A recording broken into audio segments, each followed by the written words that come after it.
All right.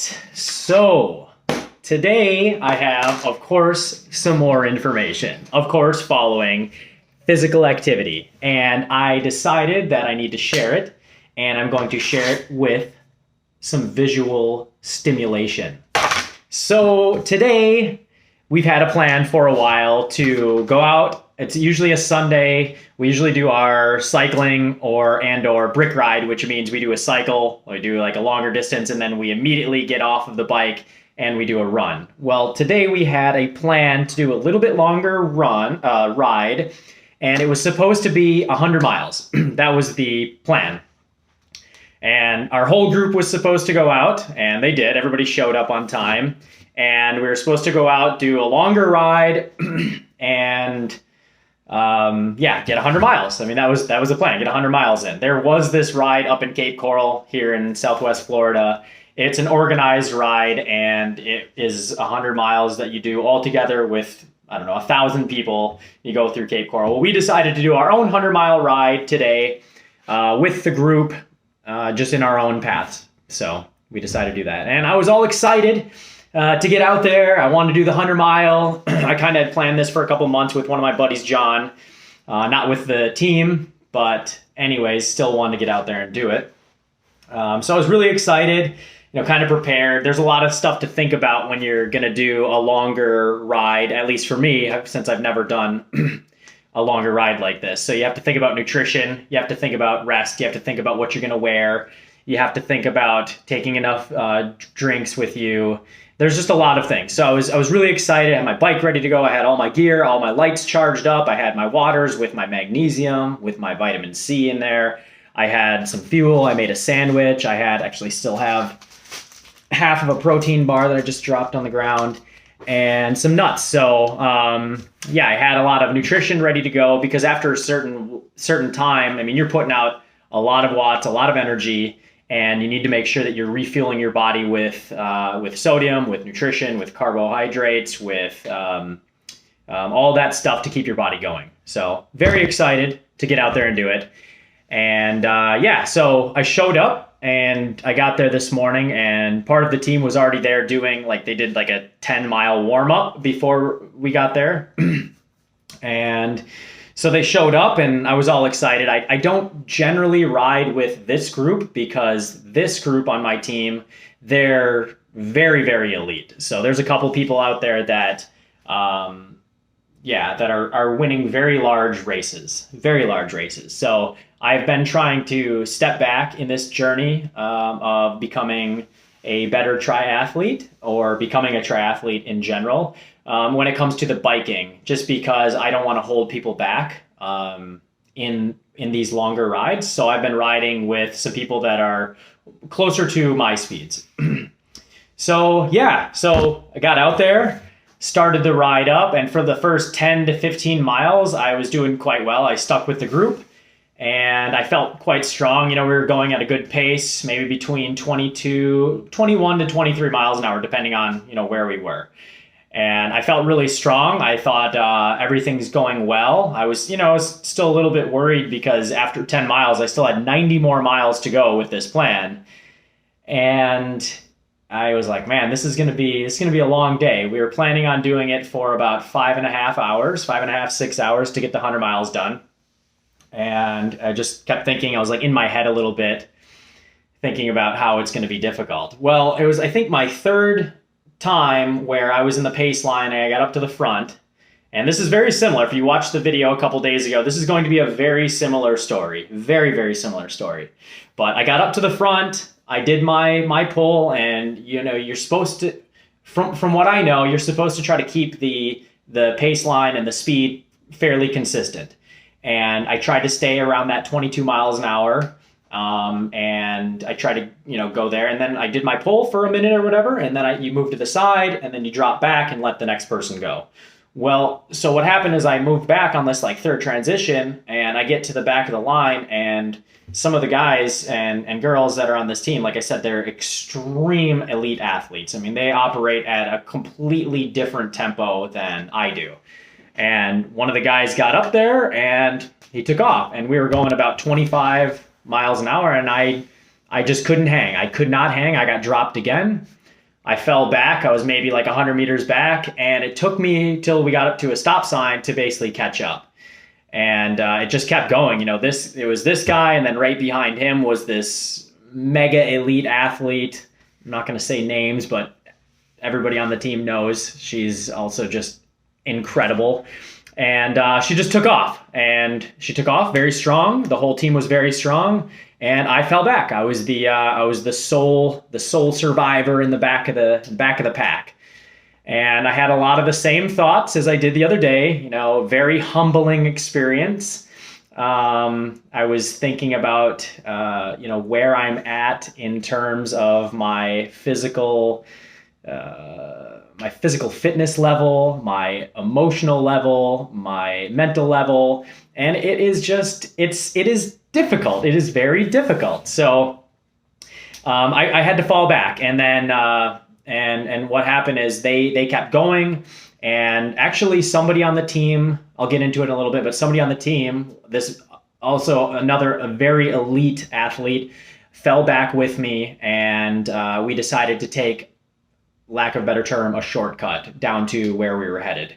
So it was difficult to go there. So I knew that at that point I wasn't going to be able to hang with the rest of the group to finish the 100-mile with them. And that's kind of where I will come up. So the plan was to do a 100-mile, and we got down to our halfway, or what was supposed to be the halfway point, to this restaurant. It's called Fit and Fuel in Naples, and it's like this big biker cafe, and I mean cyclist cafe, where all these people during the weekends or the weekdays, they all go there and they drink coffee. They have some good craft beer options. It's a cycle shop, and so we usually go there in like the halfway through the ride mark, and we got down there, and I had 27 miles, whole 27 miles by the time I got down there. And I've been riding about 21 miles an hour the whole time. Well, after about 10 minutes, the rest of the group got there. And remember, they also began their ride about 10 minutes earlier in the day. So they already had 50 miles. So by the time they got to the halfway point, they actually had their 50 miles in. So I'm talking to them. I'm trying to refuel myself, and I'm just keeping it in my head that, hey, I'm trying to be compassionate with myself.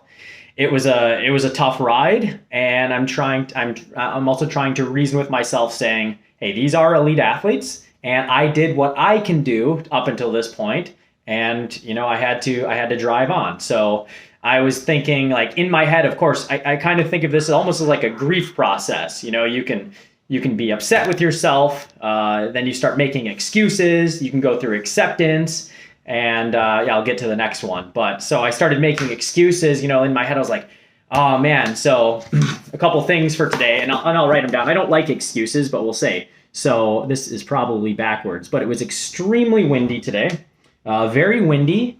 And the temperature was, I think it was like 58 to 62 degrees, which down here in Southwest Florida, it was windy. It was like drizzly. It was extremely cold and just nasty out, and very non-typical Southwest Florida day. So I'm thinking like, we have some bad weather, and that's kind of affecting me. It was kind of funny as well. I put this as an excuse. I had this jacket on because it was cold, and it was basically like a windbreaker. I wear it sometimes when I run, but I've never worn it when I ride, just because it's too big. I usually try to wear stuff like this, where it's kind of thin and, the wind doesn't really catch it. But this thing, people actually made a joke. They're like, man, it's like a parachute out there, and it was slowing me down. So I started thinking, man, I got this freaking jacket on. It's holding me back, and it's kind of making me catch the wind and slow down as well. So I'm making that excuse. Another excuse is like, I have a road bike right now, since I've only been riding for a few months in this triathlon journey. And the other people on the team, they have these beautiful TT or time trial or triathlon bikes, and the geometry is just a little bit different. They also have these wheels that are more aerodynamic. You can get into a more aerodynamic position, and I'll get there. I just don't have one. So I'm like, okay, they have this and I have this. But at the end, I was just like, you know what? It doesn't matter because like I'm still out there doing what I can. I had another teammate that, she hung back with me. And, I was really grateful for that because I was just able to, like hang with her, and she was like giving me words of affirmations and just trying to say like, hey, this is where you're at right now. In a year from now, you're going to be elite. And, I was excited about that. So kind of beating myself up again. I really want to do this 100-mile, and ultimately, then we all left again together from this restaurant. And we started going, and same thing happened. I got dropped again. Same guys are up at front, just killing it. I mean, the team, these guys and girls they're incredible. They're incredible athletes, and I'm so happy to be a part of that team. And I'll get there in a minute. I'm just so happy to be a part of a team like this that you can really push yourself to become a better version of whatever you want to do. And I've chosen to join this triathlon group, and so they're incredible. So I got dropped again and got up to a stoplight, and two of the athletes on the team, they were only going to do 50 miles. So they were about to go back north, back to our cars. And I wanted to still hang with the team because in my head, I wanted to do 100 miles. It's where I was going. I wanted to stay with the team. It's just really hard for me to accept defeat. But my coach was like, Shane, go with them. You're good. You're good. You'll go do 50 miles. So I was like, all right, I'll go do it. I understand. I mean, I don't want to hold the team back, and I also don't want to like get lost or whatever. So started headed back north. We got back to the car area around 47, 48 miles. It was really tough because going north, it was really, really windy. And the wind was directly against us, and it was tough. It was a tough ride. But I ultimately decided, based on all of these circumstances, the failure, the excuses, I decided that I'm going to choose growth. So ultimately, I did not get the 100-mile. I actually only got about 62 miles. And I wanted to meet my goal of 100, but I didn't. So we got back to the car area around 47 miles, and I said, you know what? You guys go back. I'm going to still go out and get some, because what happened was, if we move over here to the growth, and I realize this is backwards, but into the growth phase, I started my longest run like a month and a half, or my longest ride a month and a half ago was 30 miles. And I felt really good about that 30-mile ride. And then up until what, a couple weeks ago, my longest ride was only 50 miles. 50 miles long, and I was waxed. I was destroyed. So at 47 miles, I made the decision, through all of these adversities, through failure, through these excuses, I'm going to choose growth. So from 30 miles, my longest, a month and a half, 2 months ago, I am going to at least hit a different goal of 60, because I hit 50 before. And I've decided a couple other things. So on here, I've decided that I understand that my clothing choice was probably not the best option. So that's also something that I'm going to have to grow into. And this leads also into life in general. Like, we're going to have to make decisions and pivots and look at what we can do to improve. Gear, I know that eventually I'm going to get a better bike that I'm going to be able to get faster on. But right now, I still have to work my legs. I still have to get into that mindset and that physical fitness level in order to achieve this. And that also leads me into the next phase of this whole thing, which, the growth aspect is, I'm going to change and pivot and do what I can to mitigate some of these other issues. And then also the people around me was huge. It was such a huge game changer today. And we kind of talked about it today at the restaurant. So I'm sure everybody's heard the saying, you are the average of the 5 people you surround yourself with. Basically, choose wisely. And it goes with everything in life. So depending on what you want to do, if you want to achieve something in life. A lot of people want to achieve things, and I made a little list just for examples. Some people want to achieve, to go to graduate school, so they have to finish a GMAT. Some people just want to finish a 5K run. Some people want to finish an Ironman. Some people want to lose 20 pounds. They want to get a promotion. They want to have a better relationship with their partner. They want to sleep better. They want to stop drinking alcohol or stop smoking. Many people have goals, and they don't have to be huge goals like completing an Ironman or becoming the CEO of your own company, just little goals. And I think something that is very important is to surround yourself with people that have already met goals like that, and surround yourself with them. So you're already in that mindset. You're already there. You're already thinking about it. You're doing it with people that have already made it. So it's not like, so you look at it and you say like, this is achievable. And how did they do it? You're going to already be right there with them. So some of the 5 people, again, backwards, but some of the 5 people that I choose to be around are people that are inspiring, people that also say what they want to do, show that they want to do these things, and make a plan and go forward. They're passionate. I love passion. I think passion in general in life is everything. Like, you have to be passionate about whatever you want to do. And I don't care if it's just like taking a cold shower or making your bed or whatever. Like, let's get out of autopilot, guys, and just be passionate about whatever it is. Like, if you want to eat right, let's just be passionate. If you want to have a good relationship, let's do it passionately. Next thing is surround yourself with motivated people, like people that want to achieve something in life, people that are driven, people that want to go out there and be a better version of themselves. Another thing is grateful. Like, gratitude, we've talked about this in the past, but gratitude is so important in life, because you can sit around, you can mope around, you can be depressed, or you can be upset about all the circumstances in life. But, if you're grateful about even just the little things, you're going to be looking for those little things during your day that make you happy and that you feel grateful for. Like, your kid looked at you. Like, for example, I remember this time that my son figured out how to swim for the first time.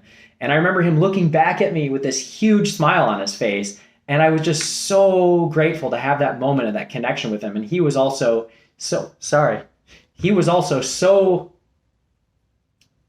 touched that I was there to share that moment with him. So it was incredible.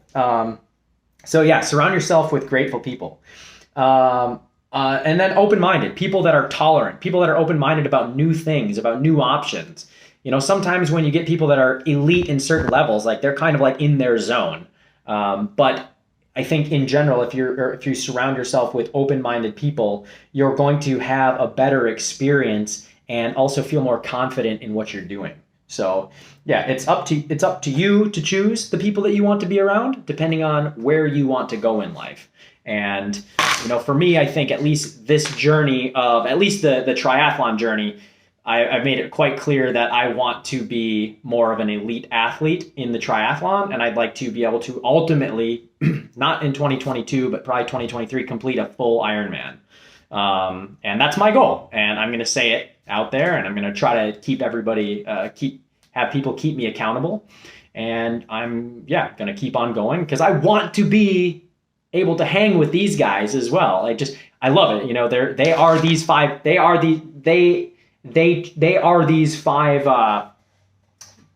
replicate these 5 values in the people that I'd like to be around. So that's what I'm choosing. And I think that that's important in terms of, one of my buckets, which is one of my buckets is this triathlon thing. So I know everybody has their own buckets. This is the one that I'm passionate about. And I think this community that I'd like to have in terms of the intentional vet is I'd like to have more like-minded people that are also inspired, passionate, motivated, grateful, and open-minded get together and share what they're doing. What are they passionate about? What are they motivated about? And then see which ways we can be mindful and we can be intentional about going forward with things. So that's kind of where I'm at today. It was an interesting day, interesting time, and yeah, I choose growth. That's what I choose. I could choose failure. I could choose excuses, but I choose growth. I'm going to look at this, the 100 mile that I didn't get. I can then take that into making excuses about it, but then I'm going to choose growth. Like, how am I going to go from here? Where am I going to go from here? I'm going to take those as lessons learned and drive forward. And I think that everybody can make those decisions in their life as well, and I hope they do. I am very grateful to be able to share this. I am grateful to have the people around me to be able to share this with them. And I'd like to hear about some of the things in your lives that you may have felt was a failure as well, and what you did. I mean, simple things like, did you fail a test, or did you fail something and not get a promotion that you wanted, or did you not lose the weight you wanted? Did you give up on your New Year's resolution? And let's start thinking about that. Like, oh, so this is something that you gave up on. You weren't the best parent, or you weren't the best friend. You missed calling one of your friends on their birthday, and it's kind of like sat with you in a wrong way. Well, let's change it. Let's change it. That's all we can do. Let's change it. And I'm going to talk about that more. But right now, this is where I'm at, and it was a good day. So thank you so much, everybody. Thank you so much for paying attention, and I really hope to hear about some failures that you've had and what you've done to push through. So sorry this was a longer video and very similar to the last one, but I just figured I had to share it. So yeah, here we are. Intentional Vet is out. Thank you so much, and I will talk to you at the next training probably. So bye.